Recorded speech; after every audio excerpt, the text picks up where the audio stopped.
الحمد للہ رب العالمین والصلاة والسلام علیک یا رحمت للعالمین اما بعد فاعوذ باللہ من الشیطان الرجیم بسم اللہ الرحمن الرحیم الصلاة والسلام علیک یا رسول اللہ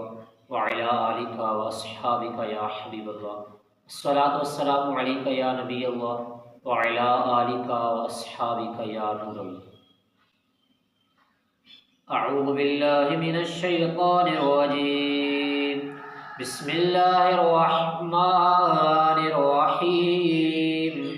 وَلَقَدْ أَهْلَكْنَا الْقُرُونَ مِنْ قَبْلِكُمْ لَمَّا ظَلَمُوا وَجَاءَتْهُمْ رُسُلُهُم بِالْبَيِّنَاتِ وَمَا كَانُوا لِيُؤْمِنُوا كَذَلِكَ نَجْزِي الْقَوْمَ الْمُجْرِمِينَ۔ ترجمہ کنز العرفان۔ اور بے شک ہم نے تم سے پہلی قوموں کو ہلاک کر دیا جب انہوں نے ظلم کیا، اور ان کے پاس ہمارے رسول روشن دلائل لے کر تشریف لائے، اور ویسے تھے ہی نہیں کہ ایمان لاتے، ہم یوں ہی مجرموں کو بدلہ دیتے ہیں۔ وَلَقَدْ أَهْلَكْنَا الْقُرُونَ مِن قَبْلِكُمْ، یعنی اے کفار مکہ، تم سے پہلے قوموں نے جب شرک کر کے اپنے جانوں پر ظلم کیا تو ہم نے انہیں ہلاک کر دیا، اور ان کے پاس ہمارے رسول روشن دلائل لے کر تشریف لائے جو ان کے صدق کی بہت واضح دلیلیں تھیں، لیکن انہوں نے نہ مانا، انکار کیا، اور انبیاء کرام علیہ السلام کی تصدیق نہ کی۔ وہ ایسے تھے ہی نہیں کہ رسولوں پر ایمان لاتے، اور جو کچھ اپنے رب کے پاس سے لائے تھے ان کی تصدیق کرتے، تو جس طرح رسولوں کو جھٹلانے کے سبب ہم نے ان گزری قوموں کو ہلاک کر دیا، اسی طرح اے مشرکوں، میں اپنے حبیب صلی اللہ علیہ وآلہ وصحبہ وسلم کی تکذیب کرنے پر تمہیں بھی ہلاک کر دوں گا۔ ثم جعلناکم خلائف فی الارض من بعدہم لننظر کیف تعملون۔ ترجمہ کنز العرفان۔ پھر ہم نے ان کے بعد تمہیں زمین میں جانشین بنایا تاکہ ہم دیکھیں کہ تم کیسے کام کرتے ہو۔ اس آیت میں خطاب جو اہل مکہ سے ہے، جب آیت کا معنی یہ ہے، اے لوگوں،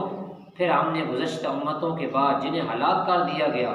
تمہیں زمین میں ان کا جانشین بنایا، خلیفہ بنایا۔ علامہ احمد صابی رحمۃ اللہ علیہ فرماتے ہیں، جس دن اللہ پاک نے نبی اکرم صلی اللہ علیہ وآلہ وصحبہ وسلم کو مبعوث فرمایا، اس سے لے کر قیامت تک ان کی امت میں مسلمان یا کافر جتنے لوگ ہوں گے سب زمین میں گزشتہ قوموں کے جانشین ہیں۔ لننظر کیف تعملون،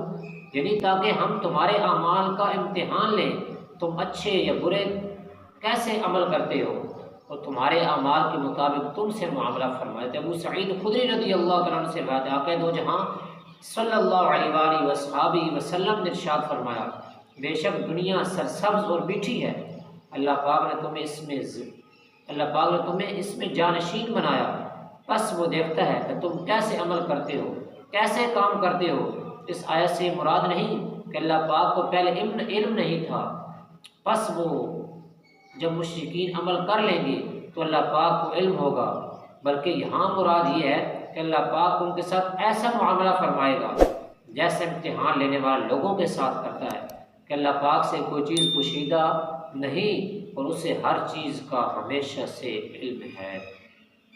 آمین بجاہ خاتم النبیین صلی اللہ تعالی علیہ وعلی آلہ وصحبہ وسلم۔